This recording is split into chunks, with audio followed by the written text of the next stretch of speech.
Thank you so much. It's wonderful to be here today. An absolute pleasure. Thank you so much for inviting me. What a great group to have here, and always a pleasure to see my good friend Takeda-san, who we work with very closely. Let me share my presentation, and we will get started.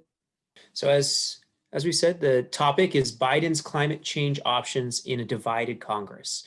So the prospects of U.S. climate action with the Republican Senate. So first, we'll talk simply about what's going on with the Senate and why this matters. So there's two runoff elections in the state of Georgia. Georgia has an unusual electoral system where there are many candidates running in the general election that happened in November. And if one candidate does not achieve a 50% threshold, there's a runoff between the top two candidates. And this happened for both Senate seats this November. We have David Perdue, who's the incumbent Republican, running against Jon Ossoff, and then we have Raphael Warnock, the Democrat, running against Kelly Loeffler. She is also an incumbent Republican, and she was appointed to this seat because the previous senator had to leave. So the quick analysis here is that Republicans are likely to hold both Senate seats. And even if the Republicans only win one, they still hold the Senate. So the Democrats need to win both Senate seats to take Georgia and take control. Now, though Biden did win Georgia, it was only by about 12,000 votes. He outperformed the Democratic candidates, and Donald Trump underperformed the Republican candidates for Senate. We have the additional factor that fewer people are likely to vote in January's runoff, and when fewer people vote, that tends to favor Republicans. Now, there is one countervailing fact, which is that all the election fraud claims that you're seeing come from President Trump and members of the Republican Party may depress Republican turnout. So there's still a shot that the Democrats can win, but I think it's a long shot. Now, even if the Democrats do win both Senate seats in Georgia, it will be a very close Senate. It will be 50-50 tie, with Vice President Harris being the tie-breaking vote, which means that you need all Democrats to support any bill that they want to pass. So moderate Democrats in the Senate will likely resist the most ambitious of the climate policies. Joe Manchin has been the most forward-leaning on this. He's a Democrat from West Virginia, and he has signaled that he would vote against policies like the Green New Deal, which he considers radical. And there are other Democratic senators from hydrocarbon-producing states like New Mexico, Ohio, Colorado, Pennsylvania, and Montana that are unlikely to vote for the most ambitious climate policies that might affect their state's industry. So even if the Democrats do win, you do expect to see any policy would be more moderate than what we saw, some of the more aggressive policies that were discussed during the campaign by candidates other than Joe Biden.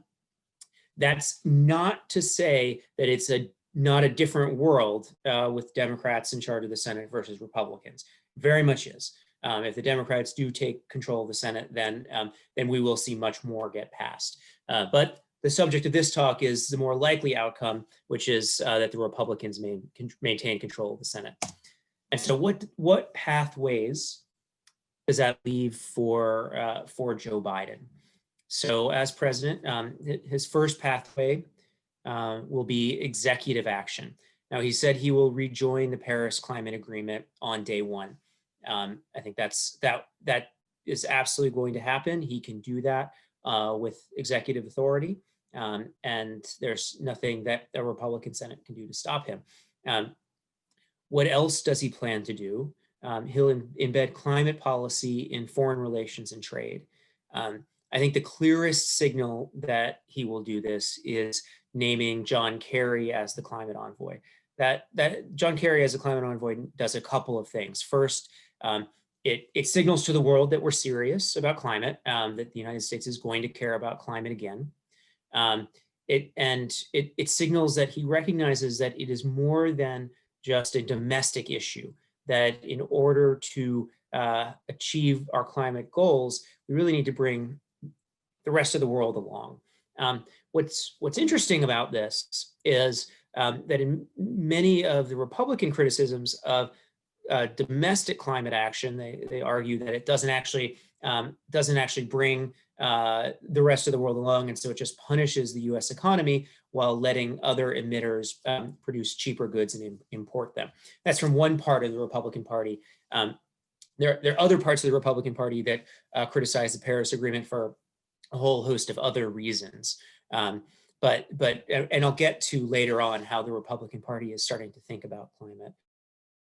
So John Kerry, it says that we're serious. It says that it's going to be foreign policy. They also put John Kerry on the National Security Council. So it's a cabinet level position on the National Security Council.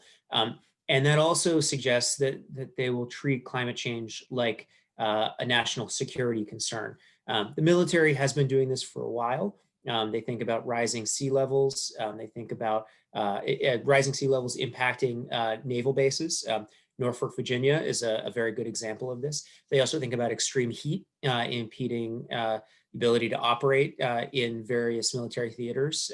And we've even seen extreme heat impede training exercises in the Southwest, where it just got too hot for anybody to really train. So it escalates the concern of climate change as a national security threat. So there'll be a lot of action there. And then I think it'll also be part of the trade agenda. And so we can get to more of that later on. But one quote I've heard from a senior person going into the Biden administration was that there is unlikely to be a trade deal with Europe, but there's likely to be a green trade deal with Europe. So we'll be thinking about trade and climate a lot. The third pillar is that he can rebuild and empower the various government agencies.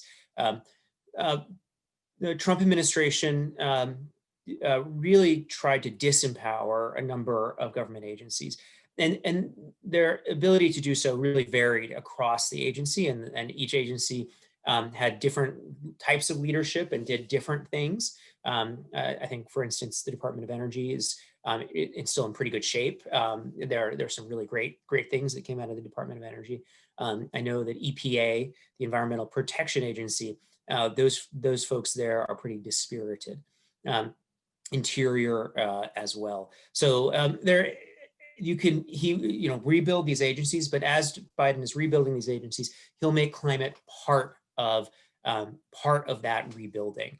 And so there will be people who are attentive to climate in all of the policies and all the action that they take, whether those agencies work domestically or internationally.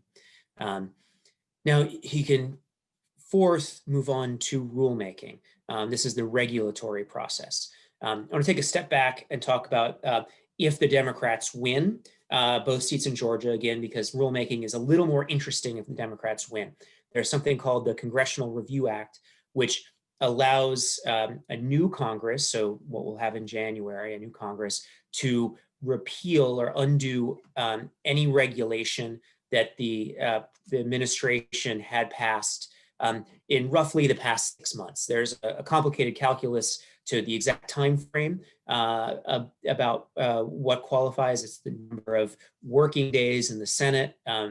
They count, that's when the Senate goes into session and then closes. It's not just the Senate, it's the Senate and the House. The Senate is a relevant variable here because it has to be a Democratic Senate to do this.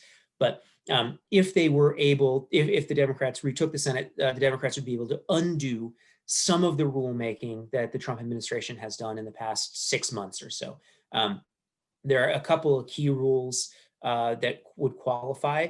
I think the most significant in my mind, though there are others, the most significant in my mind is the rollback of the methane rule. And what this simply would do, if the Democrats were to use the Congressional Review Act, they would erase the Trump administration methane rule and it would go back to status quo ante, so the Obama methane rule, which frankly, much of the oil and gas industry, particularly the larger players, supported. The Trump administration was really working at the behest of some of the smaller players in the oil and gas industry who didn't like the Obama methane regulations.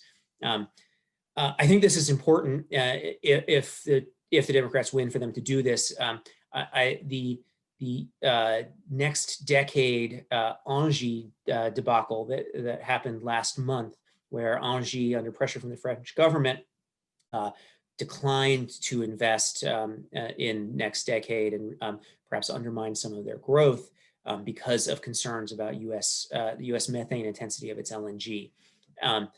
Really, that is going to be a growing concern internationally, and frankly, it's probably good for industry if the methane regs are put back to how they were under the Obama administration.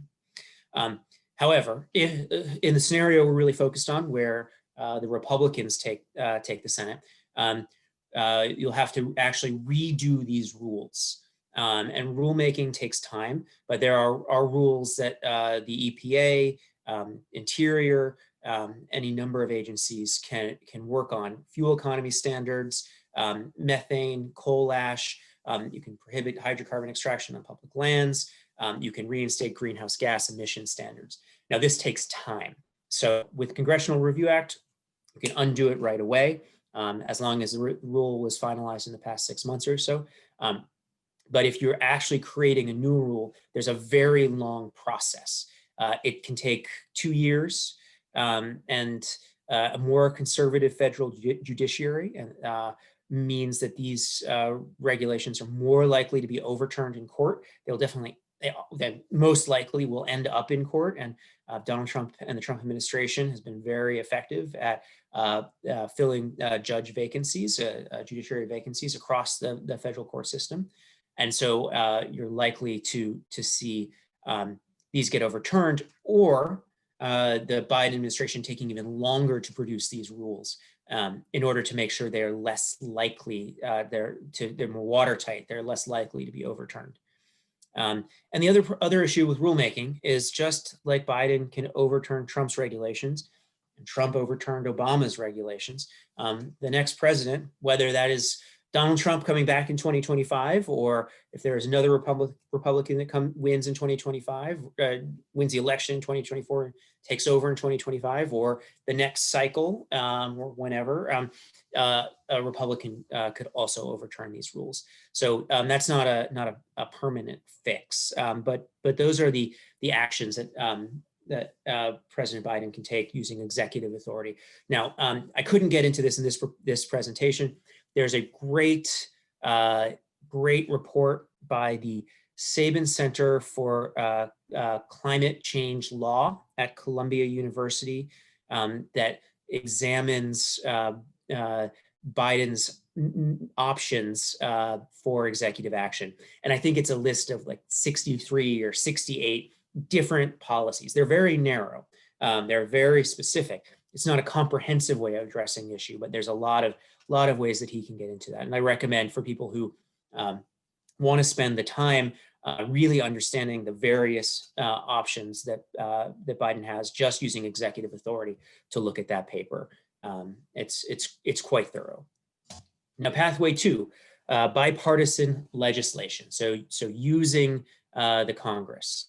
I've put a picture of Mitch McConnell up here because he is the real question mark. If the Republican, in this scenario, the Republicans are retaking the Senate, is he the real impediment to bipartisan climate action? And I think it's really worth understanding how Mitch McConnell has led the Senate. And I don't want to be partisan here. I'm trying to be analytical, but I want to illustrate how tense and dysfunctional the U.S. Congress has got, where the Speaker of the House, Nancy Pelosi, has publicly called Mitch McConnell the Grim Reaper, and has said that the Senate is the graveyard where bills that pass in the Congress that have bipartisan support in the country go to die. Mitch McConnell made a pretty effective bet that by being obstructionist, by preventing success of previously President Biden, that he could actually undermine previously President Obama, he could undermine President Obama's success and make him look less effective. And so he really has, he started off, frankly, in his younger days as a deal maker. And there are senators who are known as deal makers. He is not known as a deal maker. He is known as, when he is in charge, he gets things passed that he wants to get passed. He really focuses on the judiciary, as I mentioned earlier. And there was a Republican president for the past 4 years, so they've been able to pass a bunch of Republican bills. Under Obama, in the last 2 years of Obama, when the Republicans were in control of the Senate, it was historically obstructionist. And I think probably the most illustrative point is that Merrick Garland's confirmation fight, where they blocked Merrick Garland from the Supreme Court for nearly a year, taking the gamble that they could bring out more Republican votes for Donald Trump if there was a Supreme Court vacancy in the mix. It's a great strategy. Really, I think, hurt some of the collegiality in the Senate, but a very effective strategy. So Mitch McConnell really works not for so much looking for bipartisan opportunities, looking for ways of advancing policy, but really is about maintaining Republican power. And so his calculus is really about, will be under a Biden presidency, most likely.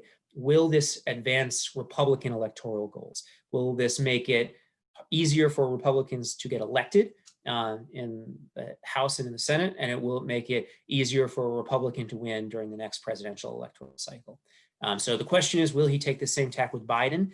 And will he take this same tack, particularly with climate? Now, there is some hope that for bipartisan climate legislation, despite Mitch McConnell's position, ultimately trying to block Democratic success. And the reason why the GOP is starting to consider climate action of its own. There has been a change in the Republican Party. It's no longer the Republican Party that brings snowballs to the Senate to demonstrate that the climate isn't changing.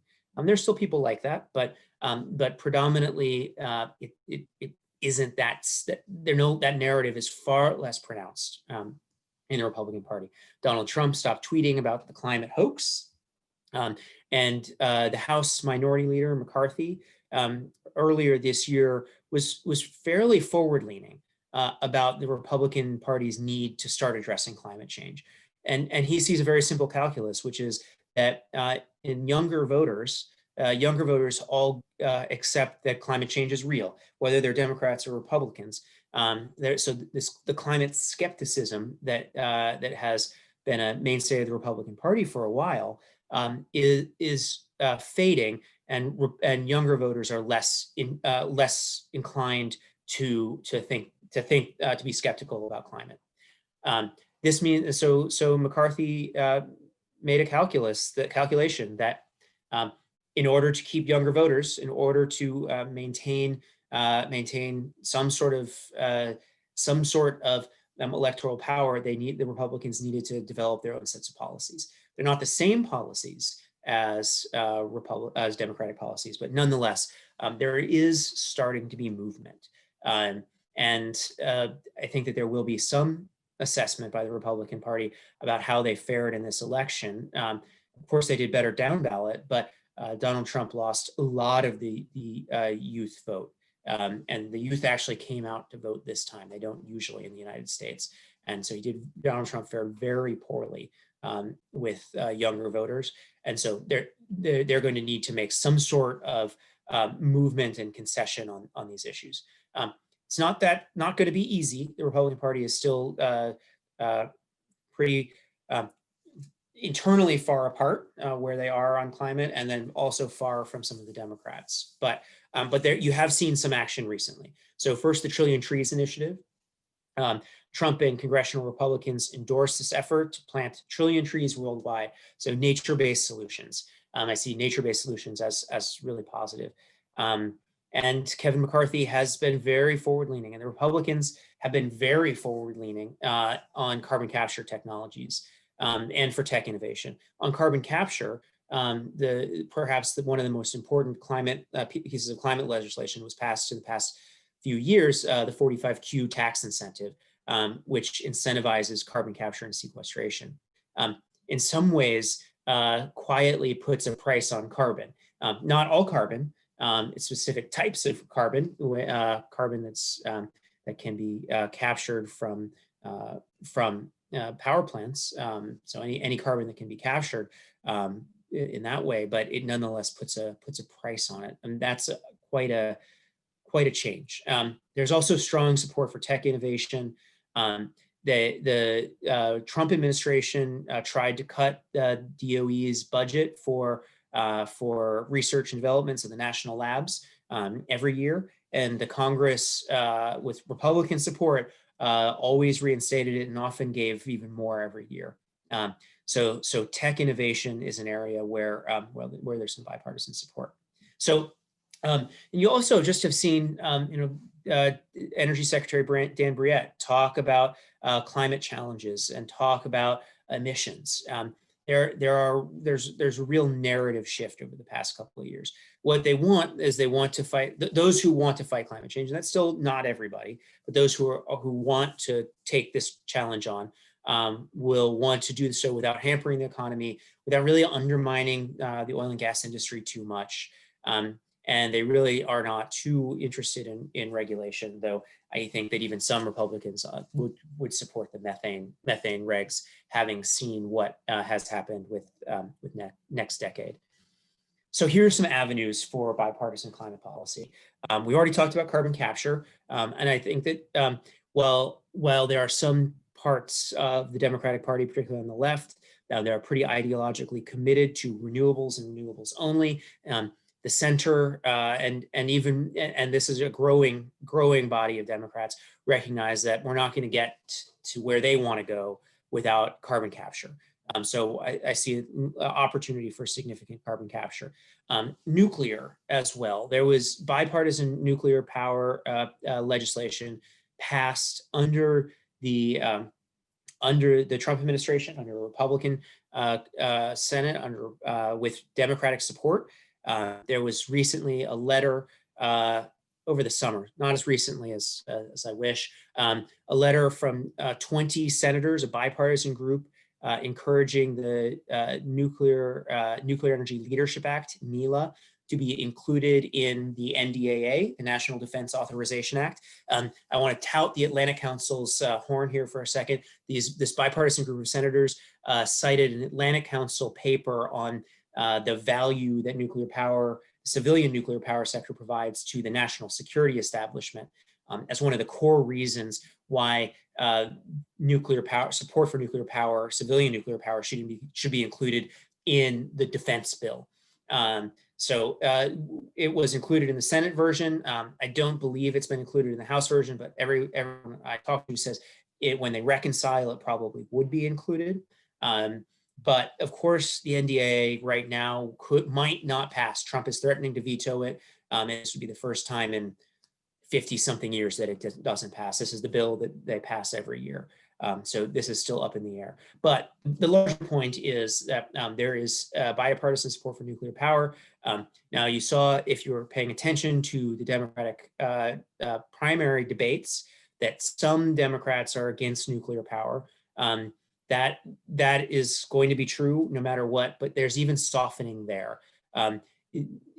Privately, a number of staffers for senators who have been against nuclear power have said that they recognize they cannot meet the goals of the Green New Deal or any climate goals without the existing nuclear fleet in the United States, and probably without additional new nuclear.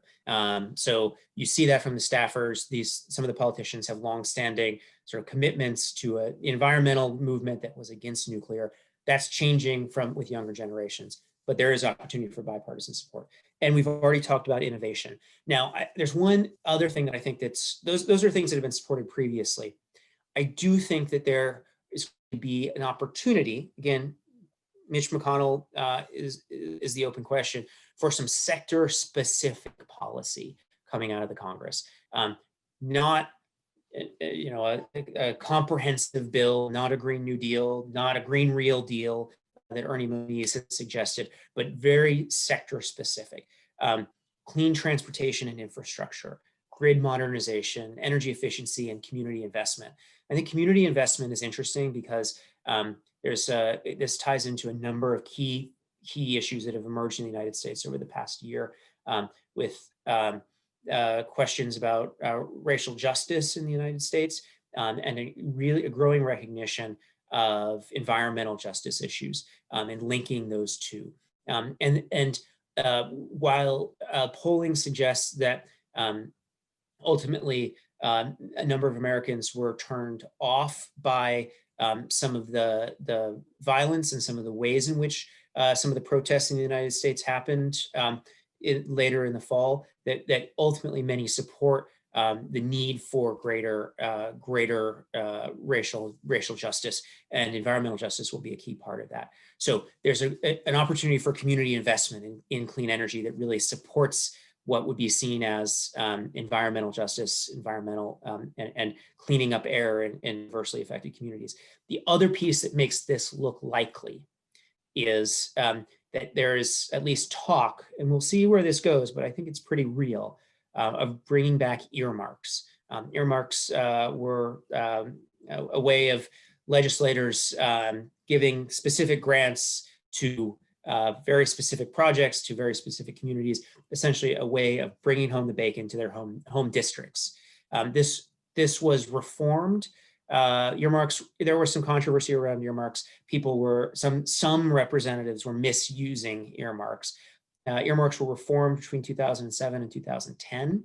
And then when John Boehner became the Speaker of the House in 2011, after the Democrats lost the House in the 2010 election, he banned earmarks entirely. There's been a desire to bring them back, and there's been significant discussion about that just over the past few weeks.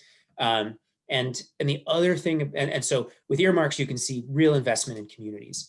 The other thing about earmarks that's interesting is that they encourage bipartisan bills, and they may discourage polarization. It allows people to make deals much easier. So that's an area I think it's worth watching.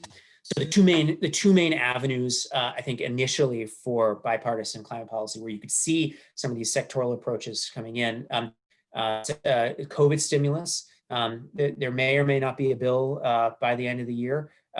There will be something under Biden administration. There needs to be.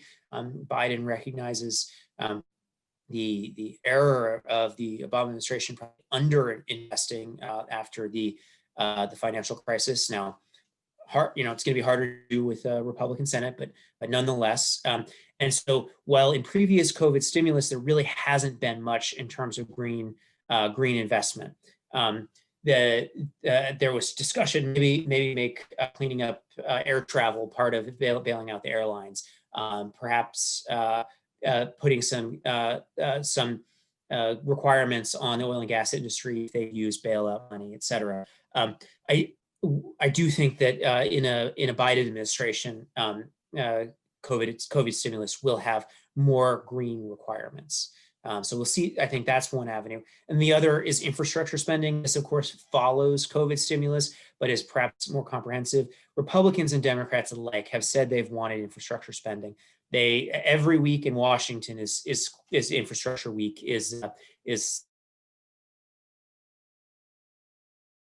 Biden wants to get it done. The labor unions want to get it done. The white working class that supports Donald Trump wants to get it done. So we could see that, and infrastructure spending. In that, you could see infrastructure for green transportation. You could see community action. You could see some other areas where you could actually have some action from the Congress. So what does this mean for Japan? A lot of the small bore stuff doesn't have a direct implication, and the domestic issues don't have a direct implication, except that as the US makes an effort to try to play a larger role internationally, be back on the global stage with John Kerry as the flag bearer for US climate action, his credibility will really depend on what the U.S. is able to do at home. If the U.S. can't get it done at home, what real leadership do they have? So I do think that is watching that and how the U.S. is able to progress domestically will actually show how much credibility John Kerry has on an international stage. But as we said, Biden will likely prioritize climate action in his foreign policy, and that could reshape some of the U.S.-Japan energy relationship.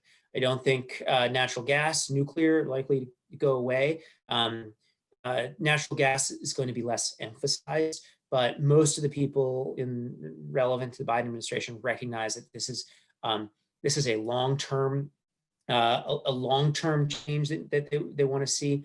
And frankly, I think there's a growing realization that natural gas is not going to be a stranded asset if thought about correctly, but can be much of that infrastructure can be utilized for a hydrogen economy. Japan is frankly a global leader. So really thinking about natural gas as something that enables renewables, enables decarbonization, but natural gas isn't the end in itself, but it is not a dead end either. It is both transitional in that it supports renewables, but also that infrastructure can be utilized further. I think that's a key message that's starting to grow, and Japan is well positioned to make that statement. And again, nuclear we've talked about, and I think that's going to continue, particularly advanced nuclear. But then there's also opportunity to see collaboration on offshore wind, energy storage, hydrogen, which I've mentioned, batteries, battery innovation and battery supply chains, and clean vehicles. And we could see this through technology efforts that through Department of Energy and others, but also collaborative programs working in other parts of the world. Asia Edge, USAID, the Development Finance Corporation. They're much more likely to emphasize clean energy development, and there's opportunity for cooperation, or there will be with Japan on that in the Asia Pacific and really everywhere. And I see that being an emphasis of Biden's development assistance, development finance. So I see the U.S.